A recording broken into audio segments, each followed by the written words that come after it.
During times of uncertainty, it's comforting to know we have a healthcare system in our community that's been committed to supporting us for well over a century.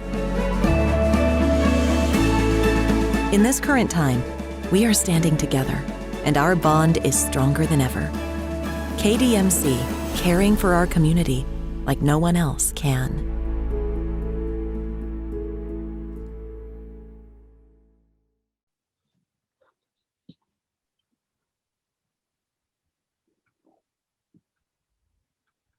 All right, everybody, sorry for the delay there. We'll get started now. Coach, if you want to go ahead and start us off with just some opening comments on the class as a whole. Yeah, I mean, we've done this before. This is unusual, signing one player. We were very excited about the initial class of the 24 players that were actually signed, including some other players.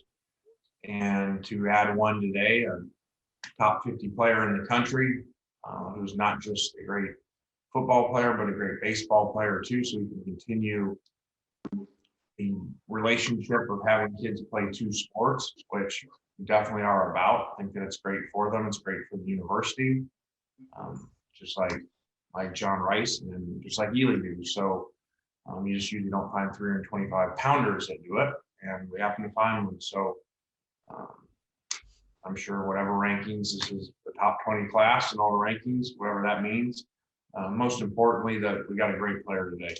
And, it's kind of like the draft, like day one, where there was a first round of just, top players. And we got, we're really excited about our pick. And we obviously need a defensive. And so this fits into the 14 defensive players that we signed, I believe, 10 which are already here, which is huge. So they're already training, they're going to have spring ball, to create immediate competition at those spots. And that's a lot of players, 14 plus some quality walk-ons, and they are all defensive linemen and DBs. So that'll be an awesome for spring, and for our own current players to be motivated to know there's really great players coming in to take their spots. And if we're going to be a national program, that's what we've got to do. Create competition that great players are backed up by great players, and they got to play against great players every day in practice. So we're just starting our way to getting there. I think that there were, some people may say, oh, there's only 6 Mississippi players. Well, we're going to recruit Mississippi and sign the best players in Mississippi. And some years it'll be more, some years it'll be less. And this just didn't happen to be a big year. But also, in an initial press conference, told you guys that, if we're going to be a national program, compete to be, a top 10, 15, 20 program, go to big bowl games. Those programs don't just recruit their state.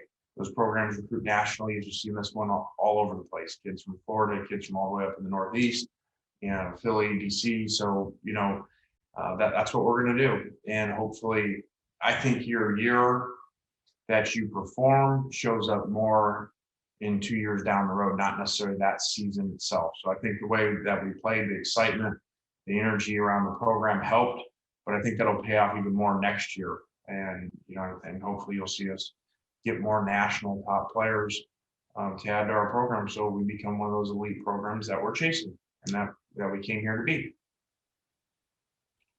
All right, thanks, Coach. Nick, you can start us off. Just talking about being a national program, can you talk us through how you found a kid in New Jersey in the middle of a pandemic? Just kind of what was the process of bringing Tywone here? Well, he's no secret. I think he got offers by everybody in the country. And so we went down to the wire all the way to today with some big time great programs wearing him out. So Coach Partridge did a great job. Marquise helped him as well. But he obviously great connections up there from Bergen Catholic. I think the last player that we sent out of Bergen Catholic was Brian Cushing. So if he can play anything like Cushing did, we'll be in pretty good shape. Paris, you want to go ahead? Lane, when did you learn from Tywone that he was coming? When you did, which is very unusual. I usually have a saying, if you're watching and you don't know, you're not getting him. And we had a really good feeling. Partridge probably 30 minutes before the announcement said 99%, but he had not told me the actual words, which usually they do, and everyone else that's watching is watching, and you're not going to win. So this was one of those unusual cases, but he's kind of a quiet kid to himself, so every once in a while this happens.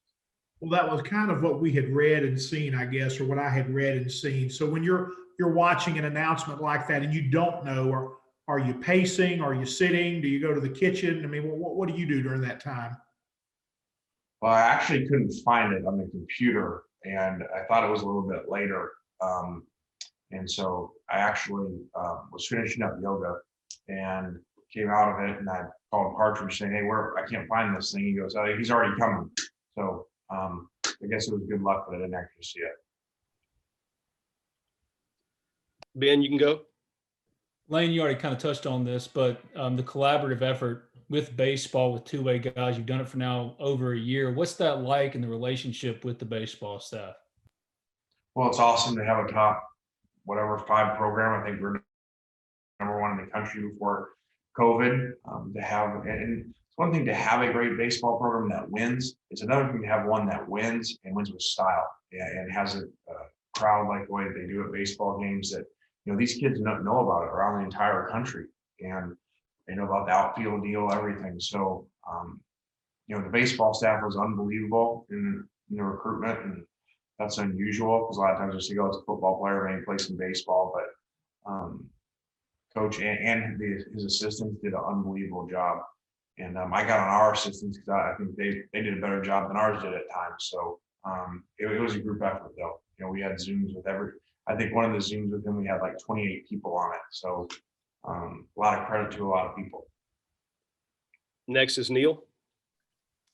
Hey, Lane, I was wondering if with some of the spots that you still have left in this class, if you kind of had an idea of which way you were going to move in terms of the transfer portal, the grad transfer portal, that kind of thing.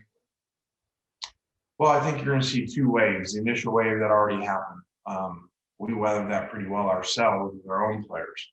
And that's right after the season, or right towards the end of the season, where we lost a couple, but for the most part did not lose productive players on paper. So I think there'll be another wave after spring, around the country.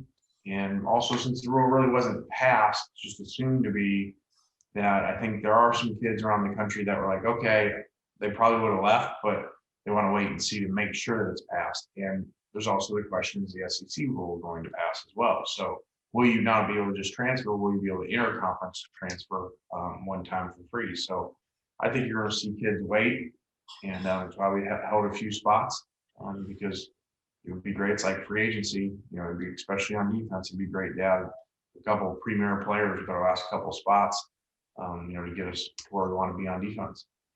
You basically just answered my follow-up question, but I was going to ask, are there specific positions that right now, when you look at your roster, you're like, okay, we're a little deficient there, and you want to address that? We want to, when you're down to, a couple spots, you want to get great players. And so I think I would like them to be defensive players, especially, some defensive line. But we'll see. And we'll take, if there's a great player and we have other guys in that position, we're going to take him, because that's what big time programs do. Next is Yancey. Coach, the last month of Tyrone's recruitment, you did not have a defensive line coach in place. How were you able to overcome that? Well, I think Coach Partridge did an amazing job with them. We talk to kids all the time in recruiting. Don't pick places because of the position coach. We see that all the time.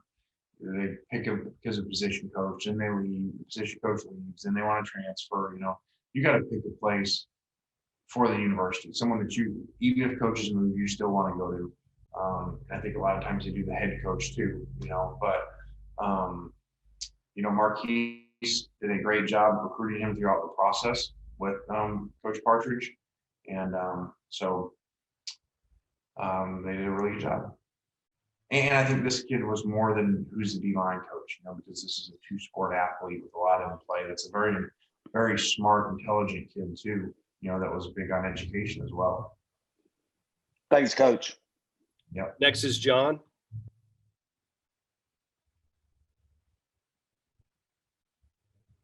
There we go. Finally got it. How's it going, Lane? Good. I know you still have a couple spots still open, but based on kind of where you guys were heading into, getting this class together, would you say the class that you put together was better than what you expected it to be? And how would you just overall kind of rate that this class? Well, I think it's a lot better than what I would have expected it to be with the circumstances. In normal circumstances, I think it would have been even a better class, because I think we have great game day environment, great fans, which these kids didn't get to come see. We've got great assistant coaches, university, which a lot of them didn't get to see, besides like a virtual tour, and didn't get to meet. So I think we would have had even a better class in normal circumstances, but the circumstances being so crazy of, not being able to go visit them not coming to games. I thought our assistant coaches did an amazing job, to sign a top 20 class without that, because it's easy if you're a top 10 program, that's really where the kids should go, because they don't get a chance to come to other campuses, meet the coaches, so go with the safe bet, go to, your Alabamas, your Clemson's, Ohio State's, whatever it is. So I just think our guys did a great job under extremely hard circumstances. Next is David.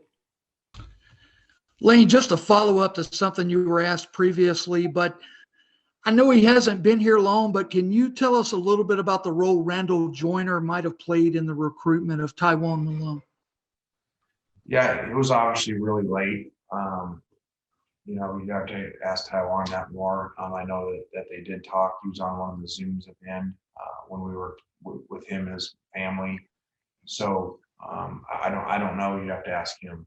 But what we know of Randall is he is a phenomenal recruiter. We've heard that from a number of people, and we researched these guys all the way back to when he was the GA for Urban Meyer and talking to Urban about him. So he said it was one of his favorite guys he's ever had. So we're excited to add him as a coach and a recruiter. Can you also comment on Coleman Hutzler and John David Baker as well as new staff additions? Yeah, I think that, Coleman brings us SEC, and especially special teams coordinator, so he knows the team, he knows how they play, and has recruited in the SEC, which is huge.